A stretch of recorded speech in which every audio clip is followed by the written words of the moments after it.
ઈશ્વરના પ્રેમી નામમાં સર્વ પ્રેમીઓને મારી સલાહ. જેઓને પ્રકટીકરણનો રસ છે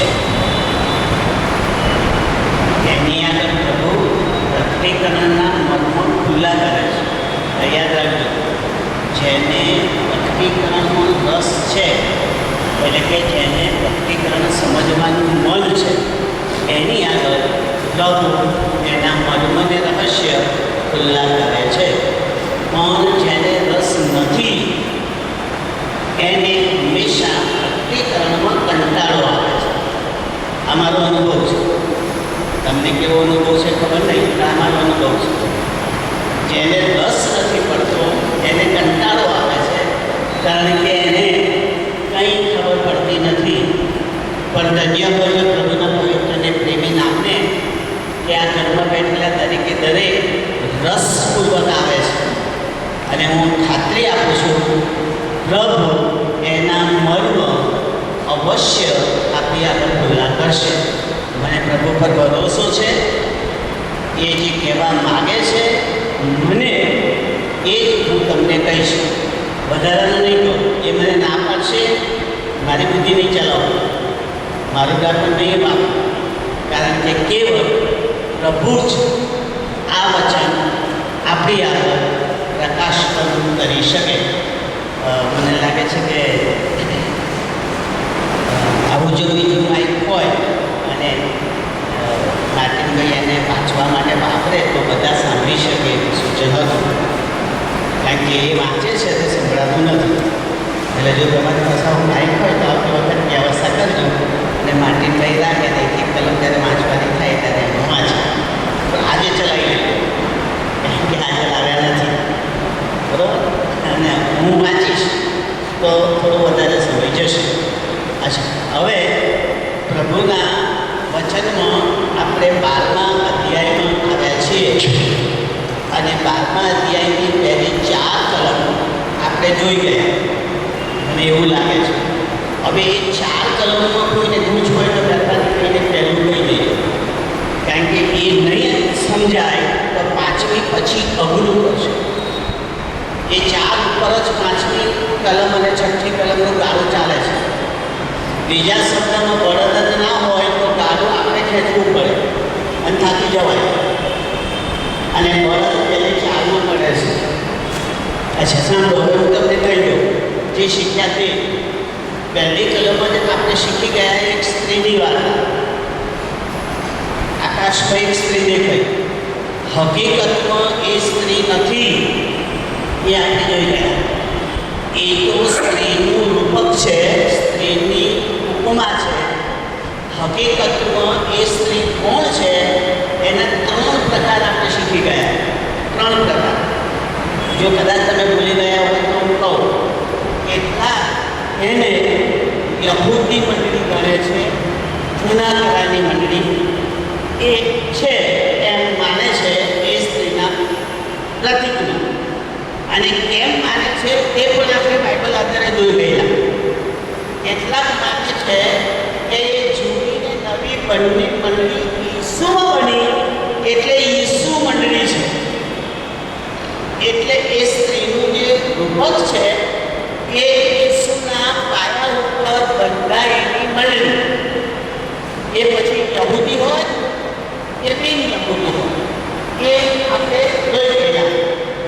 અને મેં ત્રીજું કહ્યું કે એ મરિયમ હોઈ શકે, આ મને કહ્યું. પણ મેં તમને એ પ્રમાણે કહ્યું કે કુંવારી મરિયમ એ સ્ત્રી ખરા, એમને પુત્રનો પ્રસવ થયો ખરો, એ પુત્રનું ઈશ્વરે રક્ષણ કર્યું ખરું, પણ પ્રકટીકરણમાં મંડળીમાં મરિયમ નથી. યાદ રાખીએ, કારણ કે મરિયમ સ્વર્ગમાં ગયા છે ઈસુની સાથે. ઈસુ દેવની સાથે જમણા હાથમાં બિરાજમાન છે. એવી જ રીતે આપણા રોમન કેથોલિક ભાઈઓ માને છે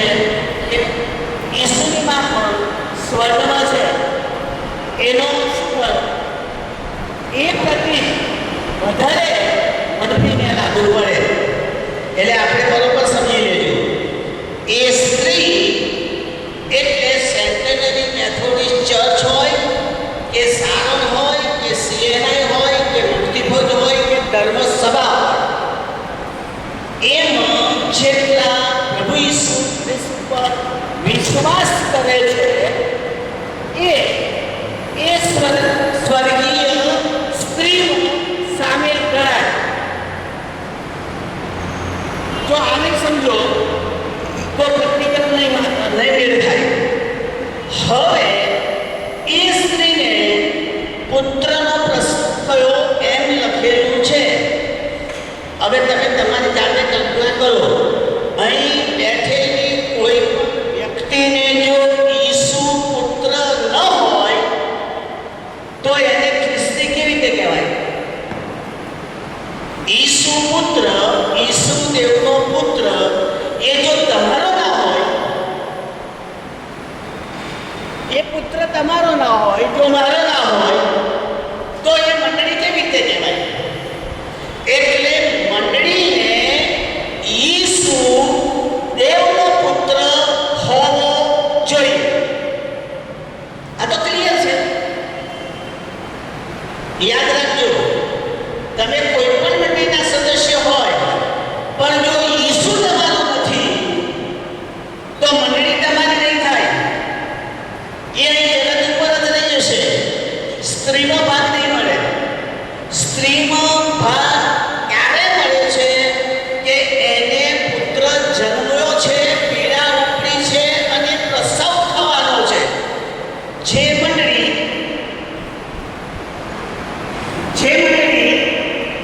ઈસુના જન્મથી બંધાયેલી છે એ જ સ્ત્રીના રૂપકમાં ગણાય. ક્લિયર? હવે આપણે બધાએ નક્કી કરી લેવાનું કે ઈસુ મારા માટે જન્મ્યા, અંગત ભલે મરિયમના પેટે જન્મ્યા, ભલે આખા જગતના માટે જન્મ્યા, એને લેવા દેવા નથી. એ મારા બન્યા, એ પુત્ર મારો બન્યો, ઈસુ મારો થયો. જેના હૃદયમાં આટલી ખાતરી થાય કે ઈસુ મારા છે, હું તમને ચેલેન્જ આપીને કહું છું કે બાઇબલ તમને 100% ગમશે. 100% ગમશે. લોકોને નહીં ગમે પણ તમને ગમશે, કારણ કે ઈસુ તમારા હૃદયમાં સ્થાન જમાવે છે અને એ બાઇબલ શીખવશે, સમજાવશે. તો આ બીજું રૂપક આપણે શીખી ગયેલા હતા સ્ત્રી વિશે. જૂની મંડળી, ઈસુની મંડળી અને મરિયમ. જૂની મંડળી સાથે મારા સંબંધ નથી અને મરિયમ માતા સાથે મારા સંબંધ નથી. મારે તો ઈસુ દ્વારા જીવન પામેલી હું મંડળી સ્ત્રીમાં છું. અચ્છા, હવે સવાલ આવ્યો, અંદાજ રાખેલું છે, જોજો 1 થી 4 કલમમાં કહે છે કે એને જ્યારે છોકરો જન્મવાનો હતો ત્યારે એને મારી નાખવા માટે 4થી કલમમાં અજગર આવ્યો. લાલ અજગર આવ્યો, અંદર છે 4થી કલમમાં. જો હું નથી વંચાવતો કારણ કે વાંચી ગઈ હતી વખત, એટલે વંચાવતો નથી. અને લાલ કેમ એ પણ મેં તમને કહી દીધું. આદર હતા સમજી ગયા, બરાબર? અજગર લાલ નથી હોતો પણ આને લાલ કર્યો કારણ કે શૈતાન છે અને શૈતાન એ લાલ રંગનું યહૂદીઓ માટે પ્રતીક બની ગયેલા એમ મેં કહ્યું. રોમન સૈન્યના યુનિફોર્મના રંગના કારણે. તો અજગર આવ્યો, એને કોની ઘડી જવા માટે આવ્યો, મને મારી નાખવા માટે આવ્યો? છોકરાને. કયા છોકરાને? જેને સ્ત્રી જન્મ આપવાની છે તેને. હવે એ 2 ભાગ પડી ગયા, ચોખ્ખા 2 ભાગ. મરિયમને જે બાળક જન્મવાનો હતો એને મારી નાખવા શૈતાને કોશિશ કરી પણ સફળ થયો નહીં. કોશિશ તો કરી મારી નાખવાની પણ સફળ ના થયો. અને દૂતે એને બેથલેહેમથી ઉચકીને અથવા નસા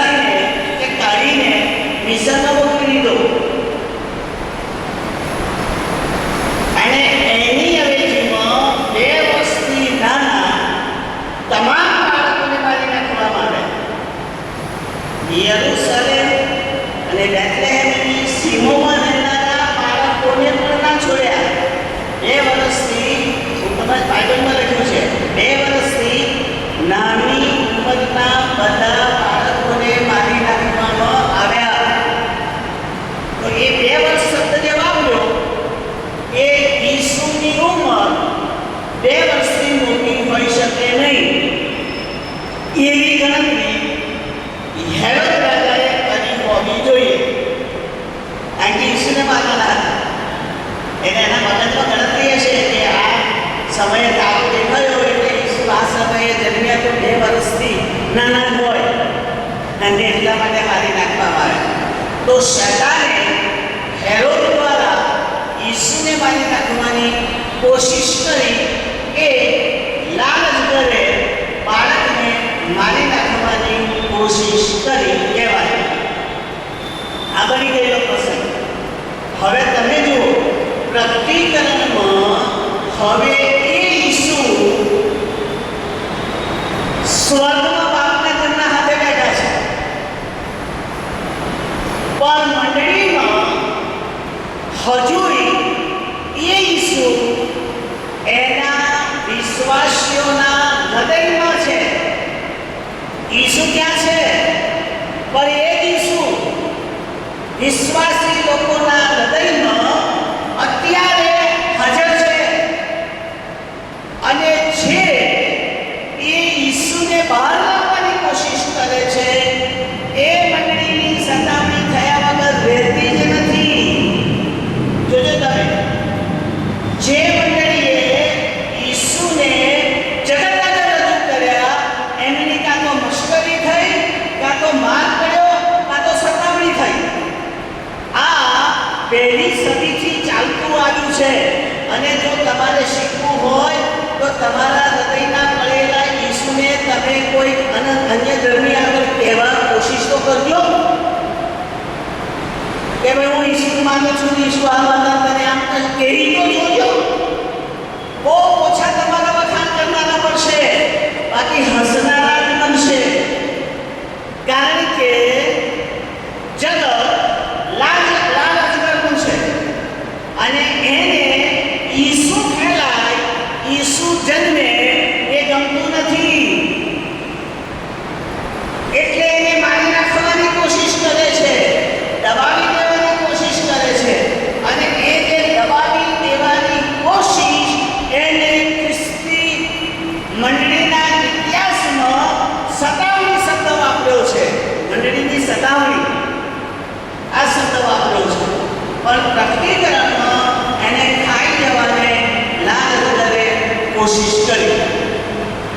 હવે નાનું કુંડાળું મંડળીમાંથી આવી જાઓ તમારા હૃદય સુધી, અહીંયા નાનું કુંડાળું. હવે મારામાં ઈસુ છે અને હું મારા ઘરમાં રહું છું, હું મારા પાડોશીઓ સાથે રહું છું, હું મારી મંડળીમાં રહું છું. હવે જ્યારે હું એ અંદર રહેલા ઈસુને મારા વર્તનમાં મૂકીશ ત્યારે મારા ઘરને ઝઘડો થશે. અનુભવ કરજો. ભલે તમે એમ માનતા હોય કે મારા પત્ની ખ્રિસ્તી છે કે મારા પતિ ખ્રિસ્તી છે, ભલે માનતા હોય, પણ તમે ઈસુને જ્યારે વ્યવહારમાં મૂકો છો ત્યારે આપણું ઘર અને આપણું કુટુંબ ને આપણું જીવન એ આ સાંસારિક છે, આ સ્વર્ગ નથી, આ પૃથ્વી છે. અને પૃથ્વીના લોકો મધ્યે જીવીએ છે. એટલે એનાથી વિપરીત કશું કરીએ, એનાથી વિપરીત કશું બોલીએ તો અવશ્ય તું મેં થાય જ. તો આ શું કર્યું? અંદરના ઈસુને મેં મારા ઘરમાં વાર કર્યા તોય શેતાનને ગમ્યું નહીં. બે વિશ્વાસી, બરોબર, એનો પાત્ર વિશ્વાસી, અને તોય શેતાન નડ્યું. હવે આપણે પ્રેક્ટિકલ કરીને મને કહેવાનું, મારે કહેલું માનવાનું નહીં. તમે ઘેર કરી જુઓ, તમને બાઇબલના વચનો પ્રમાણે જીવવું છે એની કોશિશ તો કરી જુઓ.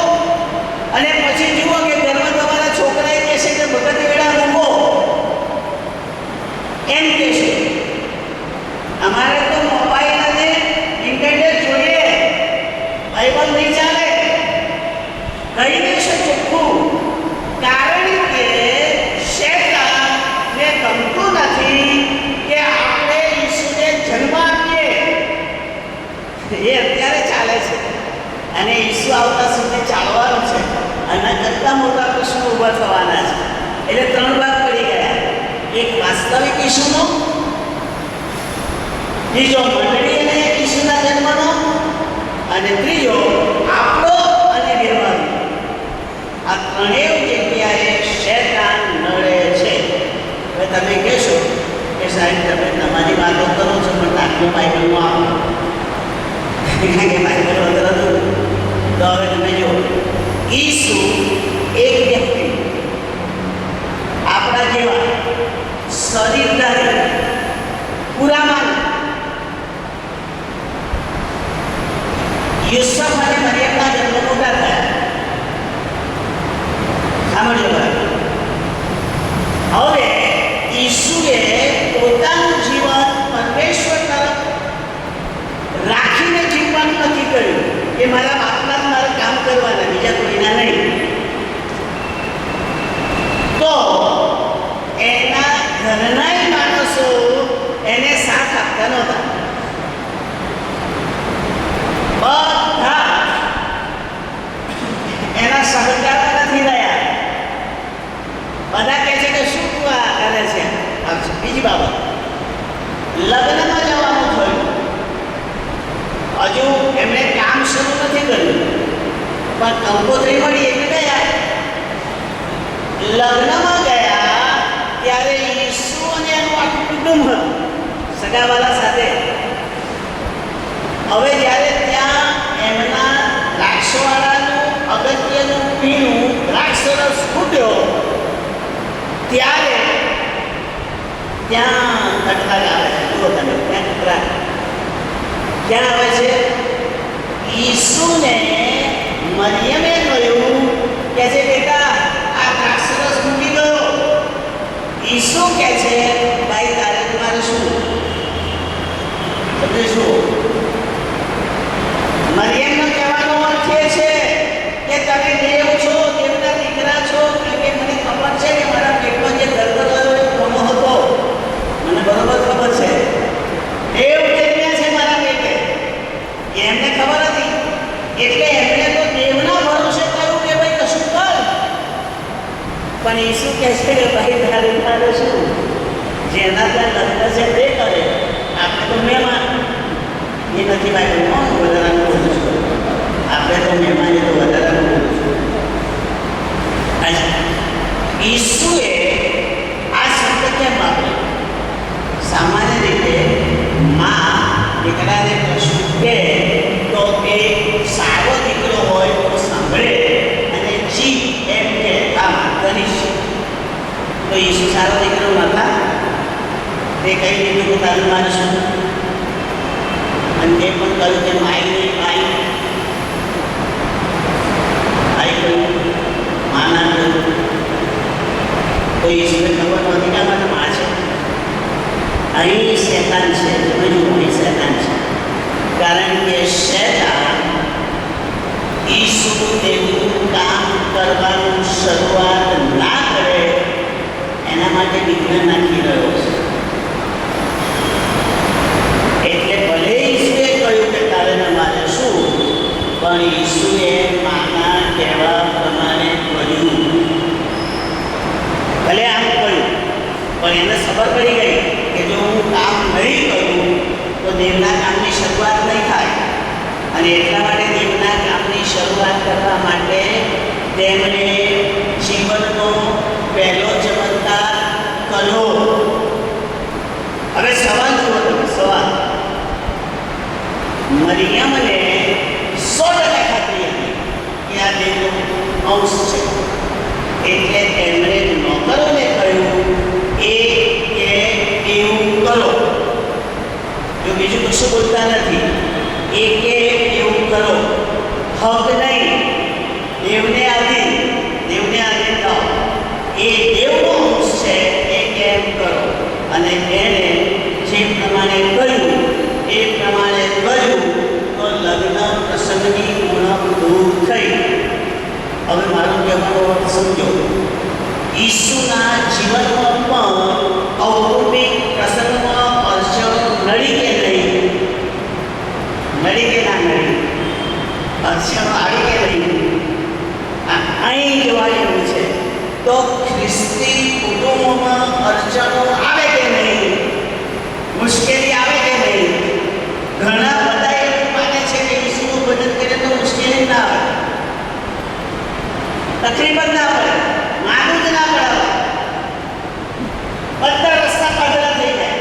પણ બાઇબલમાં તો લખ્યું છે કે મારો રસ્તો સાંકડો છે, પહોળો નથી, અને એ રસ્તામાં બેસીને ચાલવા માટે મુશ્કેલીઓનો સામનો કરવો પડશે.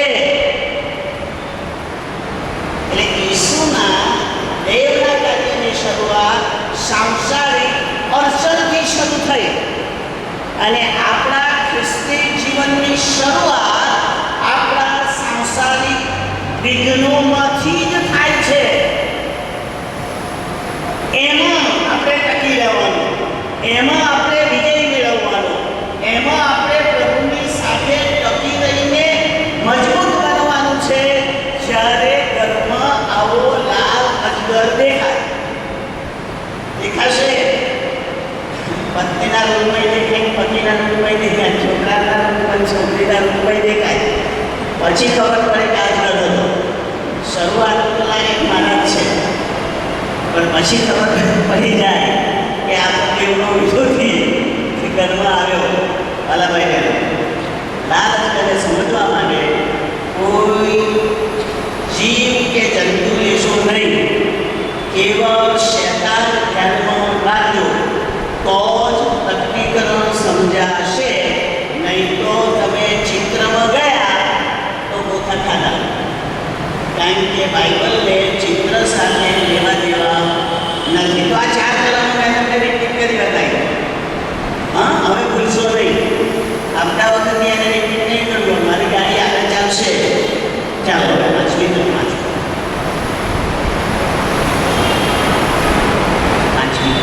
તેને નર ભારત પૌત્ર એ સર્વ દેશના લોકો જોડાના નરથી પ્રાર્થ કરશે. તેના બાળકને ઉંચકીને દેવ પાસે તથા તેના રાજસ્થાન પાસે લઈ જવામાં આવ્યો, અને તે સ્ત્રી અરણ્યમાં નસી ગઈ. ત્યાં દેવે તેને સર્વ 560 દિવસ સુધી તેનું પોષણ થાય તો વૃક્ષ પર તૈયાર કરી રાખ્યું. અહીંયા બે શબ્દો પર આપણે ધ્યાન દોરવા માંગીએ છીએ. એક રાજા અને બીજું 3.5 વર્ષ. આ બે શબ્દો વપરાયા છે બાઇબલના આની અંદર, અને એ આપણે સમજવાની કોશિશ કરીએ તો વધારે સારું.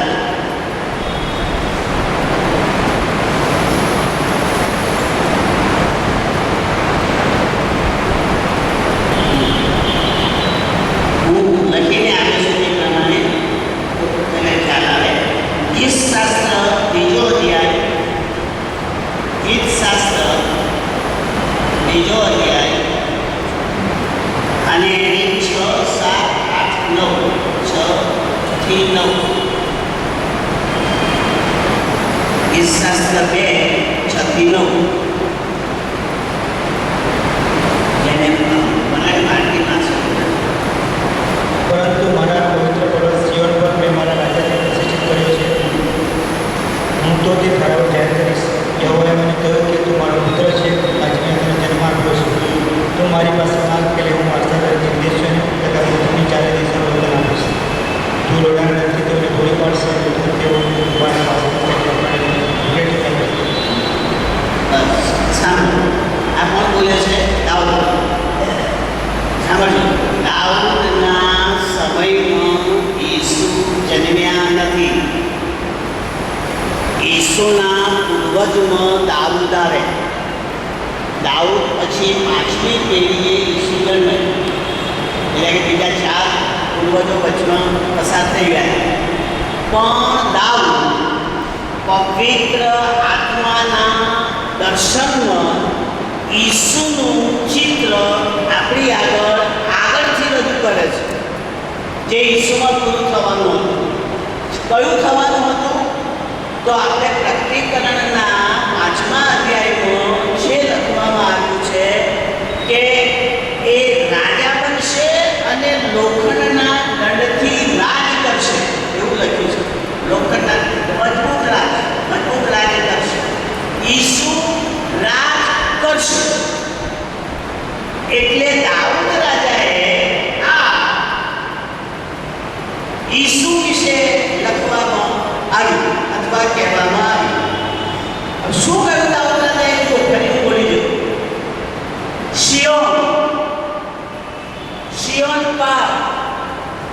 સિયોન પહાડ પર વસાયેલું નગર એટલે સિયોન નગર. અને સિયોન નગરનું બીજું નામ દાઉદ નગર અને દાઉદનું શહેર. અને માથેની લખેલી સુવાર્તામાં ઈસુના જન્મ વખતે આવું સ્ટેટમેન્ટ આપ્યું, આ દાઉદના નગરમાં તમારે સારું એક તારનાક એટલે ખ્રિસ્ત પ્રભુ જન્મ્યા છે. આવું બાઇબલમાં સ્ટેટમેન્ટ છે. કોના માટે? દાઉદ નગર માટે. દાઉદ નગરનું જૂનું નામ સિયોન નગર. અને સિયોન નગર કેમ પડ્યું? તો સિયોન પહાડ ઉપર વસાયેલું નગર હતું. સિયોન પહાડની ઉપર એ નગર બાંધેલું એટલે એને સિયોન નગર કહેવામાં આવે છે. તો કહે છે સિયોન ઉપર એક રાજા ઊભો થશે. દાઉદ રાજા કહે છે એક રાજા થશે સિયોનમાં, એટલે યરૂશાલેમમાં દાઉદ નગરમાં રાજા ઊભો થવાનો છે એમ દાઉદ રાજાએ આગળથી કહ્યું. પણ એની ભાષા જુઓ તમે દાઉદ રાજાની. એ છે કે મારા પુત્રને જરા ફરી વાંચો. બીજો એક શાસ્ત્ર બે વાંચો. ખુલ્લું જ રાખજો કારણ કે એને સમજવાનું છે.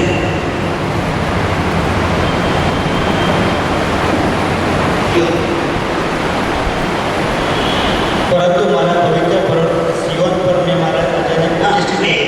મેં મારા રાજાને અભિષેક કર્યો છે. ક્યાં? સિયોન પહાડ ઉપર. માર્ક કરવું હોય તો કરી લેજો. સિયોન પહાડ ઉપર મેં મારા રાજાને અભિષેક કર્યો છે એમ યહોવા કહે છે. ઈસુના માટે. હું તો એ ઠરાવ જાહેર કરીશ, યહોવાએ મને કહ્યું કે તું મારો પુત્ર છે, આજે મેં તને જન્મ આપ્યો છે. હાલેલુયા. મને કહ્યું દાઉદને. પણ કોના માટે કહ્યું? ઈસુ માટે. તું મારો પુત્ર છે, મેં તને જન્મ આપ્યો છે. દાઉદ રાજા માટે યહોવા આવું બોલ્યા જ નથી. કારણ કે દાઉદ રાજાને તો ઈસાઈએ જન્મ આપ્યો હતો, યહોવાએ નહીં. એને તો 7 ભાઈઓ હતા અને બધાને ખબર છે કે દાઉદ પિતા ચાહતો હતો. એ પવિત્ર આત્માથી જન્મ્યો નથી દાઉદ. પણ એને પ્રભુ બોલાવે છે કે તું મારો પુત્ર છે અને મેં તને જન્મ આપ્યો છે. દાઉદ બોલે છે ઈસુ વિશે. પણ એ વાણી પવિત્ર આત્માની છે. પવિત્ર આત્માની દાઉદના મુખથી નીકળે છે. એટલે ઈસુનું બીજું રૂપક મળ્યું. પહેલું રાજા, બીજું પુત્ર. આ બધું કેમ બોલવું કરું છું? કારણ કે ઈસુ વિશે જેટલું કહેવામાં આવ્યું હોય એટલું પૂરું થયા વગર રહે નહીં. જો એને રાજા કહેવામાં આવ્યો હોય તો એ રાજા હોય જ, થાય જ. જો એને પુત્ર કહેવામાં આવ્યો હોય તો નવા ઘડાનો એ પુત્ર હોય જ, કાલ્પનિક નહીં, હકીકતમાં હોય. એટલે તું મારો પુત્ર છે. પછી તું મારી પાસે માંગ એટલે હું વારસા તરીકે વિદેશીઓને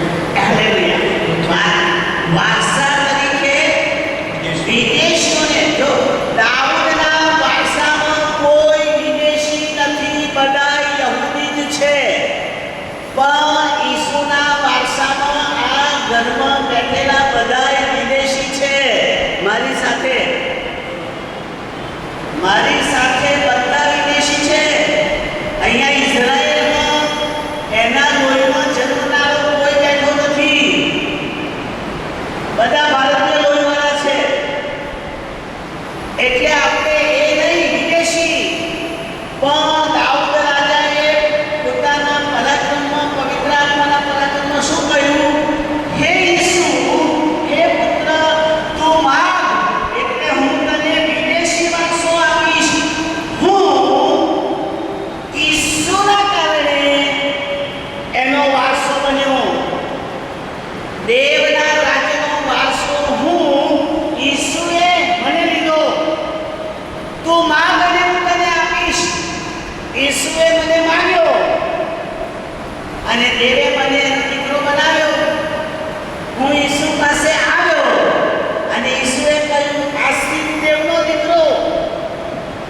જેટલા એના નામ પર વિશ્વાસ કર્યો એટલા બધાને તેને દેવના દીકરા હોવાનો અધિકાર આપ્યો. એ બાઈબલનું વાક્ય બોલ્યું. એટલે શંકા લાગે કે પૂછો આગળ આવી જાય છે એટલે ખ્યાલ આવ્યો. તો ઈસુને વિદેશીઓનો પણ વારસો મળ્યો. અને છેલ્લું તો રોડના રસ્તે તેઓને થોડી પાડશે. હા તો તેઓને કૃપાના વાસના કરતા અફાડીને બરોબર તો તેઓને કૃપાના વાસના પેટે અફાડીને હવે એનું જે રાજ આવશે એ કેવું હશે તો આપણે પ્રગટીકરણમાં લોખંડના દંડથી રાજ્ય કરશે એવો શબ્દ પ્રયોગ વાપર્યો. હકીકતમાં ત્યાં લોખંડની જરૂર જ નથી. એવો લોખંડનો કોઈ રાજદંડ મારા પ્રભુના હાથમાં આપવાની જરૂર જ નથી. તો પછી લોખંડના રાજદંડ કેમ વાપર્યો? કારણ કે અહીં મળ્યું કે એ કુંભારના વાસણોના ટુકડા કરે છે એ લોકોના હૃદયના ટુકડા કરી નાખશે. હાલેલુયા. આ મારો પ્રભુ છે. એના રાજમાં મારું હૃદય ભંગિત થઈ જશે. મને લાગે છે કેટલાને સમજ નથી પડતી ને મને ધીરે ધીરે ઈસુ એવું કહે છે કે હું એવો કચરો છું કે જો કોઈ મારા પર પડે ને તો એના ટુકડે ટુકડા થઈ જાય. પણ જો હું એની પર પડું ને તો એનો ભાગીન ભૂક્કો થઈ જાય.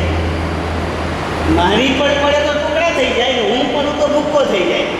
એટલે દેવમાં માણસના હૃદયને તોડવાની શક્તિ પ્રભુના વચનમાં છે. કઠણમાં કઠણ હૃદય પ્રભુ ઈસુના વચનો વડે તૂટી જાય છે એવું પ્રેરિતોના કૃત્યમાં લખેલું છે. જ્યારે મંડળી સ્થપાઈ ત્યારે કહે છે કે તેઓના હૃદય વિંધાઈ ગયા અને 3,000 લોકો મંડળીમાં ઉમેરાયા. 3,000 લોકોના હૃદય ભાગી ગયા, વિંધાઈ ગયા, તૂટી ગયા. એ કાર્ય ભંગવાનું બતાવવા માટે લોખંડનો રાજદંડ વાપર્યો છે. બીવડાવવા માટે નહીં. હૃદય તૂટ્યા સિવાય કોઈ માણસ ઈસુને કલીએ પ્રાપ્ત કરી શકે નહીં.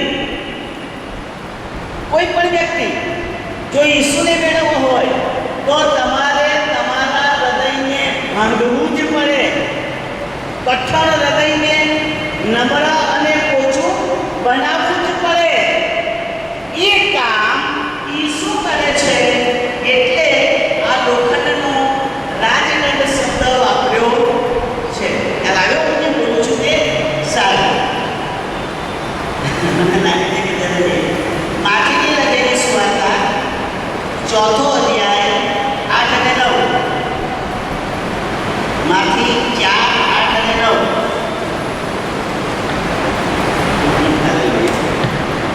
માથી 4, 8 અને 9. ઈસુનું પરીક્ષણ હશે ને ફરીથી સરદાર અને ઊંચા પહાડ પર લઈ ગયો. જગતના સગળા રાજ્ય તથા તેઓનો મહિમા દેખાડે છે. શું બતાવ્યું? જગતના સગળા રાજ્યો. જગતના, આકાશના નહીં. જગતના એટલે કઠોર, આંધળા, ઈસુને અને દેવને ન ઓળખે એવા. એ જગતનું કહેવાય. ઈસુએ કહ્યું કે આ જગતનું રાજ્ય મારું નથી, હું આ જગતનો ધણી નથી. એ જગતના રાજ્યો બધા બતાવ્યા. સગળા રાજ્ય તથા તેઓનો મહિમા તેને દેખાડે છે અને તેને કહે છે કે જે તું પગે પડીને મારું ભજન કરે તો આ સગળા ઈસુને કહે છે આ બધું મારું છે, મારું ભજન કરે એટલે હું તને આપીશ. પરીક્ષણ થયું કે નહીં? ઈસુનું પરીક્ષણ થયું કે નહીં? તો એ પરીક્ષણ કરતી વખતે જે શેતાન છે એને પેલા લાલ અજગરમાં જ મળવાનું. એ લાલ અજગર ઈસુને છેતરવા માટે આવ્યો અને આપણા દૈનિક જીવનોને, આપણી મંડળીના જીવનોને, આપણા ધર્મસંઘ અને ધર્મસભાઓના કાર્યક્ષેત્રને ઘણી બધી વખતે શેતાન નડતો હોય છે.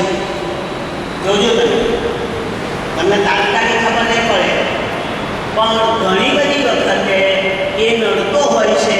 કારણ કે લાલ અજગરનું કામ શેતાનને અટકાવવાનું, ઈસુના જન્મને અટકાવવાનું છે. ઈસુના લાગેલી બ્રેક કેમ વાગે, બંધ કેમ પડી જાય, ભટકી કેમ જાય, આ જ કામ શેતાન કરવા માંગે છે. એટલા માટે એ એવા કશાક વાતાવરણને, એવા કશાક નુસ્ખા મૂકી દે કે તમે ગૂંચવાઈ જાઓ, મંડળી ગૂંચવાઈ જાય, કુટુંબ ગૂંચવાઈ જાય, વ્યક્તિ ગૂંચવાઈ જાય, ધર્મસભા અને ધર્મસંઘો ગૂંચવાઈ જાય. જો પ્રાર્થના ના કરે તો રસોઈ ના મળે. અને એટલા માટે પ્રભુએ પ્રાર્થના કરવાનું કહ્યું છે. કારણ કે પ્રાર્થના વગર દ્રષ્ટિ મળતી નથી. જો બાઇબલથી જ્ઞાન મળે, દ્રષ્ટિ નહીં. તમે બાઇબલ વાંચો ને તો બુદ્ધિ વધે, તમારી મેમરી વધે, યાદ રહે, તમે કલમો ઝટઝટ બોલી શકો, પણ દ્રષ્ટિ નહીં. યાદ રાખો, દ્રષ્ટિ એટલે આંખ જે જુએ છે એવી અંદરની આંખ પરમેશ્વરે જુએ છે. મારા વિશ્વાસની આંખ વડે હું સ્વર્ગ જોઉં છું, અને તમે તમારા વિશ્વાસની આંખ વડે પણ સ્વર્ગ જોઈ શકો છો. આંખથી નહીં જોઈ શકો, પણ એ વિશ્વાસની આંખ વડે મને સ્વર્ગ દેખાય એ શેતાનને ગમતું નથી. એટલે મને પેલા સ્વર્ગની દ્રષ્ટિ જ ના થવા દે, અહીંયા જ ગૂંચવી નાખ, ઘરમાં જ, મારા પ્રોબ્લેમમાં જ, અથવા મંડળીના પ્રોબ્લેમમાં, અથવા ધર્મસભાના પ્રોબ્લેમમાં, અથવા નીતિ નિયમના પ્રોબ્લેમમાં ગૂંચવી નાખે. એટલે એની દ્રષ્ટિ જે સ્વર્ગ બની રાખીએ એ ના. આપણે ગીત બોલે ગાતા હોય કે સ્વર્ગ બની ચક રાખીશું, ખાલી છે સ્વર્ગ બની ચક રાખીએ.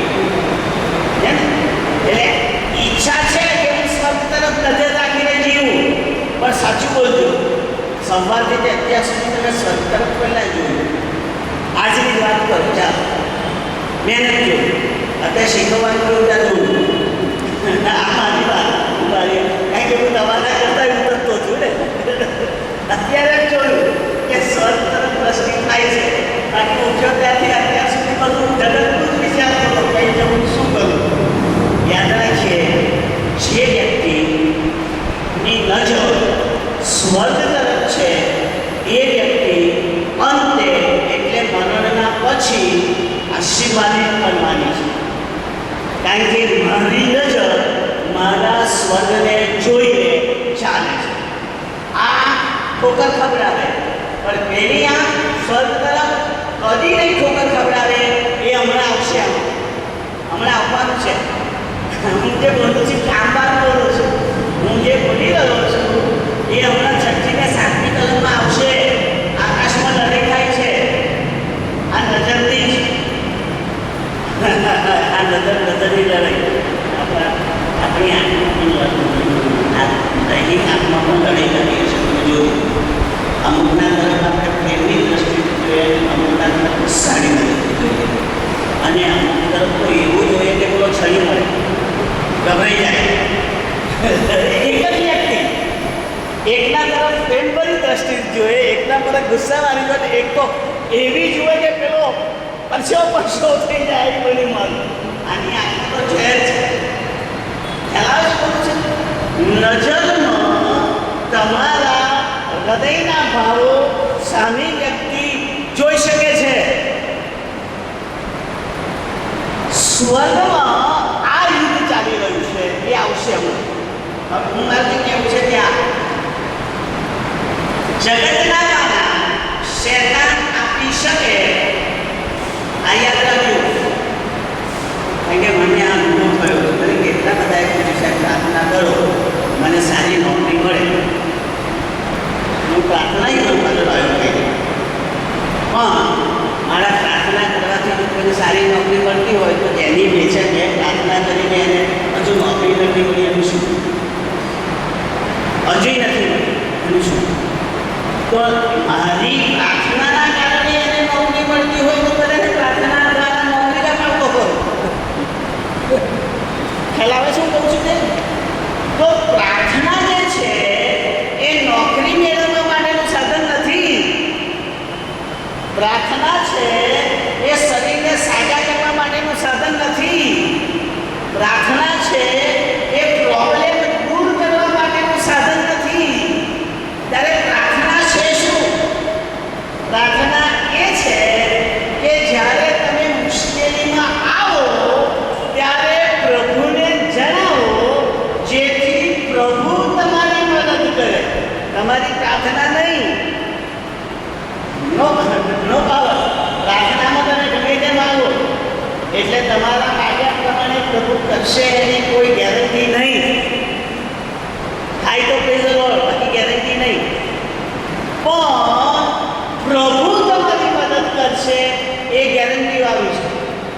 કેમ? કારણ કે એ વચનમાં બંધાયા છે કે તમે મારી પાસે માંગો ને હું તમને આપીશ. એ મેં નથી કહ્યું, એમણે કહ્યું. એ બંધાયા એટલે જ્યારે જ્યારે હું પ્રાર્થના કરું છું ત્યારે એ પાવર, એ શક્તિ, એ ઈશ્વર એનું બોલેલું પાડે છે. અને એટલા માટે આપણે વિશ્વાસ સહિત એને જણાવવું જોઈએ. મળે કે ના મળે, લાભ થાય કે ના લાભ, પણ એને જણાવવું જોઈએ, કારણ કે એ વચનથી બંધાયેલા છે. એટલે પ્રાર્થનાની જરૂર છે. રેડિયો ઉપર સ્વાતા પ્રચાર ચાલતા હતા અને રેવ શાંતિલ સાવધાન સાહેબ આઈપી મિશનના મરી ગયા ભારત હતા. એમની પર કોઈ એક કાગળ લખ્યો હશે વડોદરાથી, દિલોરાબાદથી, કે અમારા માટે પ્રાર્થના કરો. કારણ કે એમણે સાંભળ્યું છે કે પ્રાર્થના કરવાથી સાજા મળે છે. એમણે એમને કાગળ લખ્યું છે. એ કાગળ લઈને મારી સોસાયટીમાં આવેલા વર્ષો પહેલાંની વાત છે, તો મરી ગયા. પછી હું તો નહોતો મળ્યો, પણ શંકર ટુકડિયા મારી સોસાયટીમાં રહેતા હતા. એ અને બે દિલોરાબાદ ગયા અને પ્રાર્થના કરી, સાજા થયા. એટલે એમનો વિશ્વાસ કર્યો. અન્ય ધર્મી હતા, ગરડામાં પોતાના દીકરાઓ બધા સારી પોસ્ટ પર હતા, પૈસાદાર હતા. પછી શું થયું? પછી શાંતિ સાવધાન સાહેબમાં લાવ્યા અને ફરી પાછા ડોસાઈમાં સાજા થયા. એમને એમની પ્રાર્થનાથી મને સાજા પૂરું થયું છે, એટલે હું ફરી કાગળ લખું અથવા એમને જણાવું કે જેથી આગળ પ્રાર્થના કરે. એટલે એમને એમની જોડે કોન્ટેક્ટ કર્યો, ફોનથી કર્યો કે કાગળથી એને પૂછ્યું નથી, પણ કર્યો. પણ એ તો માતા પોતે વધારે આવી શકે નહીં. એટલે એમણે શંકર ટુકડિયાને ફોન કર્યો કે ભાઈ મારાથી અવાય નહીં, આ માણસને પ્રાર્થનાની જરૂર છે, તમે જેને પ્રાર્થના કરી આવો, કારણ કે તમે મારી સાથે આવ્યા પ્રાર્થનામાં. હવે શંકર ટુકડિયાને એમનું કેવું કે જવું કે મારા ત્યાં કે તમે ચાલો મારી સાથે કંઈ કાકા છે, આજે કહે રહે છે પ્રાર્થના કરવા જવાનું છે. સાંભળી, બહુ અગત્યની વાત છે, બિલકુલ અગત્યની. મેં કહું જઈએ, એનો જો વિશ્વાસ હોય તો પ્રાર્થના કરવાનો વાંધો નથી. હવે અમે ગયા એમના ઘેર, ત્યારે એમને દવાખાને દાખલ કરી દીધા. ઘેર નહોતા, ભાઈ ડોશીમાં દાદીમાં એમને આવતા હતા. કોણ છો? પેલા ઓળખતા હતા, શેમને ટુકડી એમને ઓળખતા હતા. એટલે હા, મારી ઓળખાની બેઠા હતા. અમે નાનું કે દાદા માતા કર્યા છે, પ્રાર્થના કરવા આવ્યા છે. ચા બનાવી પીવડાવી પછી મને ટુકડ્યા શું કે સાહેબ પ્રાર્થના કરાવો. હવે આપણે તો સામાન્ય રીતે ખ્રિસ્તી વ્યક્તિ પ્રાર્થના કરે છે એવી જ પ્રાર્થના કરાવીએ ને. એટલે મેં જેથી કરી દાદાને સાજા કરે. બરોબર? પ્રાર્થના પૂરી થઈ એટલે એમને તો ચાલો આપણે ઘેર જઈએ. તો દાદીમાં શું કહે છે? મને તમે આ સાચી પ્રાર્થના કરાવી? હું પડી ગયો. મને આવું પડી જ નહોતું, નથી મળ્યું. તમે આ સાચી પ્રાર્થના કરાવી? મેં કહું હા, હૃદયથી કરાવી. દાદા સાજા થાય કહે છે જો તમે સાચી પ્રાર્થના કરાવી હોય તો તમે ઘેર જવાની વાત કેમ કરો? એમને તો દવાખાના દાખલ કર્યા છે અને તમે તો ચાલો ઘેર જઈ આવવું પડે. એટલે તમે જો ખરેખર એમના સાજા કરવા વિશે જ પ્રાર્થના કરવામાં આવ્યા હોય તો દવાખાનાની મુલાકાત તો લો. અને મારો મગજનો ચમકારો થયો. મેં બોલું સોરી, બહુ મોટી ભૂલ કરી. મારી પ્રાર્થના ત્યારે જ સાચી કહેવાય કે જેની માટે હું પ્રાર્થના કરું એની લાગણી મને હોવી જોઈએ. એની લાગણી મારા હૃદયમાં હોવી જોઈએ. હવે કોણ પસંદ? શાંતિ લાગે એ તો થઈ ગયા. મારે નતું જવું કોઈ જવું પડ્યું. બિલકુલ સાચી વાત. મારે બીજું કામ પડ્યું મૂકીને ગયું એટલે મારું તો ઘેર પણ જવું પડ્યું. એમના વાતો કર્યા પણ જવું તો પડ્યું. ત્યાં જઈને મેં આવી જ પ્રાર્થના કરાવી, કશી ખોટી નહીં કરાવી. આજ ત્યાં પણ પાછો મને કહે છે આવી પ્રાર્થના થાય એટલે મેં તમે કરાવો પછી કેવી થાય? અને કહે છે કે માથા પર હાથ મૂકીને પ્રાર્થના થાય, હાથ છોડીને નહીં. મેં અત્યાર સુધી કોઈ માથા પર હાથ મૂકીને પ્રાર્થના કરાવી નહીં નહોતી. એટલે હું કંઈથી કરાવું? હું તો આમાં જ કરાવું ને. એટલે પછી મેં કહ્યું સારું દાદા હાથ મૂકીને પ્રાર્થના કરીએ. દવાખાનાના બીજા પેશન્ટ તો જુએ આ શું ચાલી રહ્યું છે પ્રાર્થનામાં. મેં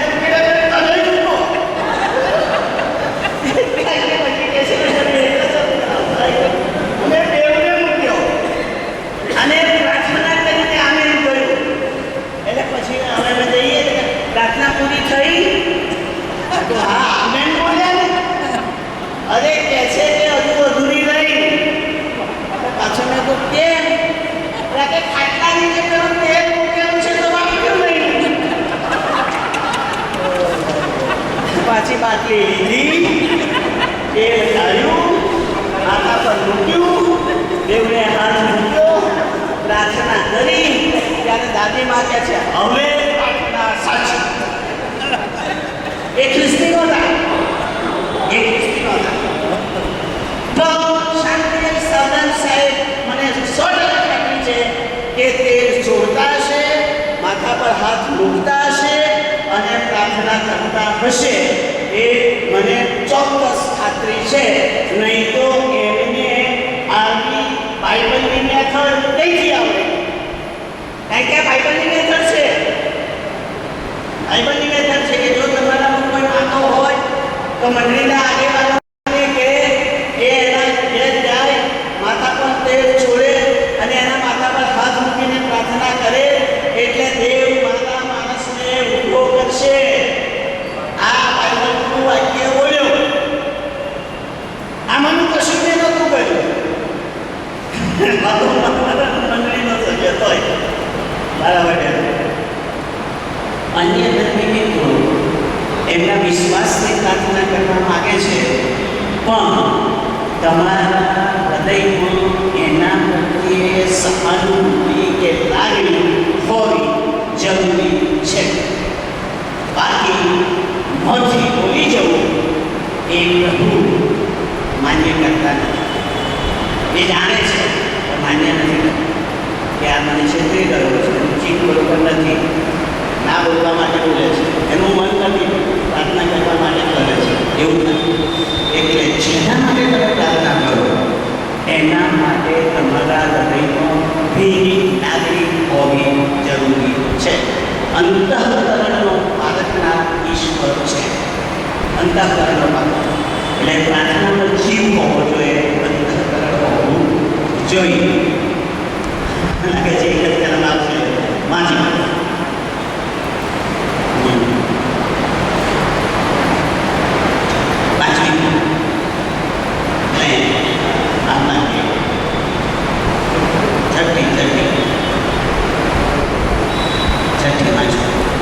અને તે સ્ત્રીએ અરણ્યમાં નસી ગઈ. ત્યાં દેવે તેને સારો 566 દિવસ સુધીનું ભૂષણ થાય એવું એક સ્થળ તૈયાર કરી રાખ્યું.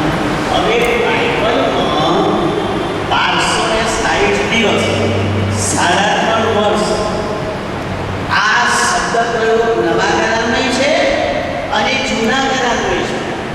એટલે આપણે આ ગણવાની જરૂર નથી. તો સવાલ એ આવ્યો કે તો પછી બાઇબલમાં આ સંખ્યા કેમ આવી? જો આપણે ગણવાનું જ ના હોય તો બાઇબલમાં 3.5 વર્ષ એટલે 560 દિવસ કેમ આવ્યા? તો તમારે એને જોવા માટે દાનિયેલના પુસ્તકમાં જવું પડે. દાનિયેલના પુસ્તકમાં 7મા અધ્યાય 9મા અધ્યાય અત્યારે વંચાવતો નથી કારણ કે ઘડિયાળ આગળ જાય છે અને 5 મિનિટ ઉપર જતી રહી છે. તો ત્યાં આવું છે સિરિયાનો રાજા એટલે જૂના કરારમાં અરામ, અત્યારે સિરિયા. હું સિરિયા કેમ બોલું છું? કારણ કે બધા પેપરોમાં સિરિયા શબ્દ વપરાય છે, અરામ નથી વપરાતો. અને જૂના કરારમાં અરામ શબ્દ વપરાયો છે, અરામનો રાજા. તો સિરિયાનો રાજા યરૂશાલેમમાં ઘેરો ગાડીને જ્યારે પડેલો ત્યારે એ 3.5 વર્ષ સુધી યરૂશાલેમને ઘેરી લીધું. અને સૌથી વધારે કપરો સમય એ હતો યરૂશાલેમના ઘેરાનો. અને એટલે ઈસુએ માથેની લખેલી સુવાર્તામાં આ સમયને વિદેશીઓનો સમય કર્યો છે. એમણે વિદેશીઓનો સમય વાપર્યો કે વિદેશીઓનો સમય, પરદેશી લોકોનો સમય. તો યરૂશાલેમના ઘેરા વખતે યહૂદીઓને જે મુસીબતોનો સામનો કરવો પડ્યો એવો સામનો ખ્રિસ્તી મંડળીને આ સમયે કરવો પડશે એ જણાવવા માટે પેલા 560 દિવસ મૂક્યા છે કે જેથી એમને તો બરાબર ખબર છે 560 દિવસ. 3.5 દિવસ એમને બરાબર ખબર છે કબૂતરની હગાર ખાવી પડેલી. જે ખાવ તમે કબૂતરની હગાર ખાવી પડેલી. બાઇબલ કે છે કબૂતરની હગારે નહોતી મળતી ખાવા માટે.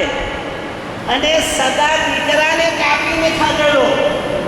સગા દીકરાને કેટલી તકલીફ ઘેરા વખતે પડી છે. આ મુસીબતોનો સામનો યહૂદીઓએ 3.5 વર્ષ કર્યો છે. માટે ઈશ્વર મંડળીને એ 3.5 વર્ષ યાદ કરાવે છે કે આવો સમયગાળો મંડળી માટે આવશે. પણ પછી છુટકારો થયો. પછી રાજાને યહોવાએ ભગાડ્યો અને યરૂશાલેમનો ઉદ્ધાર થયો. એમ મુસીબતોનો સામનો મંડળી કરશે પણ યહોવા મંડળીનો બચાવ કરશે. એટલા માટે 3.5 વર્ષ એ શબ્દ પ્રયોગ કરવામાં આવ્યો છે. વધારે સારું આપણે વખતે જોઈશું કારણ કે અત્યારે સમય આપણી પાસે નહોતી. 7મી કલમથી આગળ આવતા મંગળવાર બરોબર છે. આજે બહુ ઊંડા થયા પણ જરૂરી હતું અને આપણી વખતે જોઈશું ઈશ્વર દૂરે ત્યાં આગળ વધીશું.